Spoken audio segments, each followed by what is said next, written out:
Hey, Jeremy Higgins here, your local realtor right here in Davis, California, and welcome back to my blog. Today I want to talk to you about a conversation that I just had with one of my clients just yesterday. And you know, I'm presented with this question that I was presented with yesterday almost every single day. And the question was, Jeremy, is now a good time to sell? I mean, what's the market like? And I said, you know what, that's a great question, and it is. And yet it's going to vary depending on your personal situation. But I want to talk about a few little things that are coming into play right now. All right, so one is, we've got a huge increase in the number of buyers out there. And I'm guessing that the primary reason for that is these interest rates. I mean, they're crazy low right now, right? 3.5%. They've never been that low. I mean, money is super cheap, and people can buy a lot more home today than they could just a few years ago. So we've got an increase in number of buyers. And yet we have a decrease in the number of sellers out there. So why is that? Well, I mean, first of all, we're in an election year, and I don't want to get into politics, all right?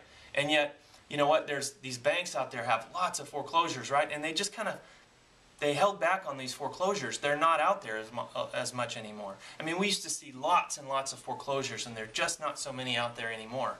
And you know what, it's not uncommon for the banks to do that kind of stuff in an election year. So that's one reason. The second reason that we've seen a decrease in the number of sellers out there is because of this $25 billion settlement that you may have heard about against the big three, Bank of America, Chase, and Wells Fargo. And in that $25 billion settlement, they've tagged some of that money to go towards loan modifications and principal reductions. And so what that's caused is that these sellers out there who probably would have put their homes on the market for short sale or whatnot have chosen to hold off on that because they want to find out if they're eligible for the loan modification or the principal reduction. And that totally makes sense. So, you know, so again, we have an increase in the number of buyers and a decrease in the number of sellers. In fact, our inventory is really low right now. We're at about 2.5 to 3 months worth of inventory. Well, what does that mean? I know I'm talking real estate gibberish here.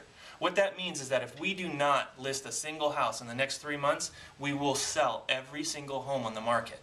Now, in a what they call healthy market, there's generally about a 6 months worth of supply. So our days on market has dropped and everything. We've actually seen an appreciation in our market for the first time in a long time, August of 2005 to be exact. So that's some of the reasons why we've seen it. So if you're thinking about selling your home, I guess the question would be, how soon do you really want to be out of the house, right? So if you really want to be out of the house in, say, the next year, year and a half, well, then I might encourage you to get on the market as soon as possible. Take advantage of this possible blip in the market. Now, I can't read a crystal ball, and yet there is a possibility that after the election, the foreclosures may start coming back onto the market, which is going to increase our supply again. Once the $25 billion settlement is done, then those sellers, they may choose to put their house back on the market. That's going to increase the supply again. Now, I know many of you are probably thinking, but Jeremy, we're in Davis. How many foreclosures are there? How many short sales are there? Well, you know what? I've got some news for you. There's nearly 150 homeowners in Davis today that are late on their mortgage payment. It's pretty incredible. So, I'm going to encourage you, if you're thinking about selling, give me a call. You know, I read an article from UCLA the other day, and it was a great article.